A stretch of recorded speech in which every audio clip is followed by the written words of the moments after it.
इस वीडियो में हम लोग जानते हैं फॉरेन इंस्टीट्यूशनल इन्वेस्टर्स, जिसको कि हम लोग FIIs भी बोलते हैं, उसके बारे में।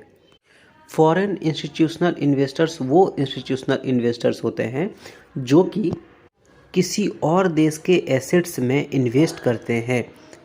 फॉर एग्ज़ाम्पल, अगर अमेरिका का कोई बैंक है या कोई इंस्टीट्यूशन है, वो अगर भारत में इन्वेस्ट करेगा तो उसको हम लोग कहेंगे फॉरेन इंस्टीट्यूशनल इन्वेस्टर्स।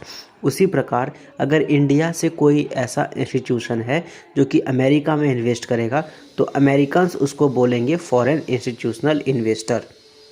ठीक है।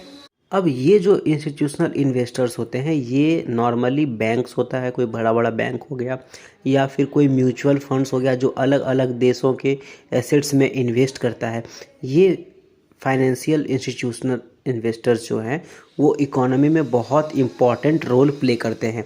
फॉर एग्ज़ाम्पल, अगर अमेरिकन इंस्टीट्यूशनल इन्वेस्टर्स भारत में काफ़ी ज़्यादा पैसा इन्वेस्ट करना स्टार्ट कर दे तो भारत का जो शेयर बाज़ार है वो उछाल मारना शुरू कर देगा, यानी कि वो अपवर्ड ट्रेंड करेगा। इसका मतलब भारत का इकोनॉमी बहुत अच्छा कर रहा है।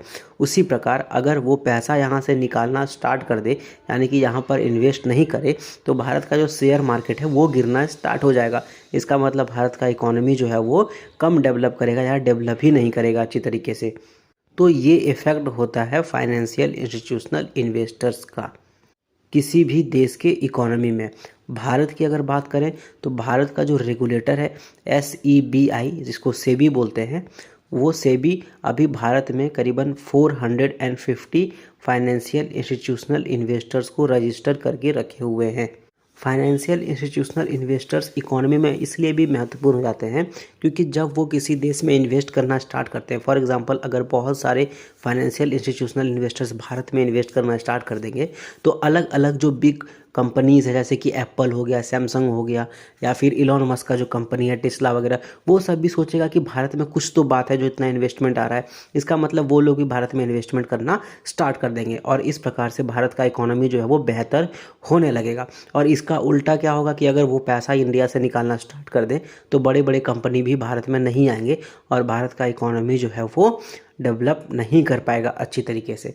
तो आई होप कि आपको क्लियर हो गया होगा फॉरेन इंस्टीट्यूशनल इन्वेस्टर्स क्या होता है और उसका क्या इफ़ेक्ट पड़ता है किसी भी देश में, किसी भी देश के इकोनॉमी में जब वो इन्वेस्ट करते हैं या जब वहाँ से पैसा विड्रॉ करते हैं। अगर ये वीडियो आपको अच्छा लगा तो आप अपने दोस्तों के साथ इसको शेयर करो। कुछ भी पूछना है या बताना है तो कमेंट करो, चैनल को सब्सक्राइब करो and thank you very much.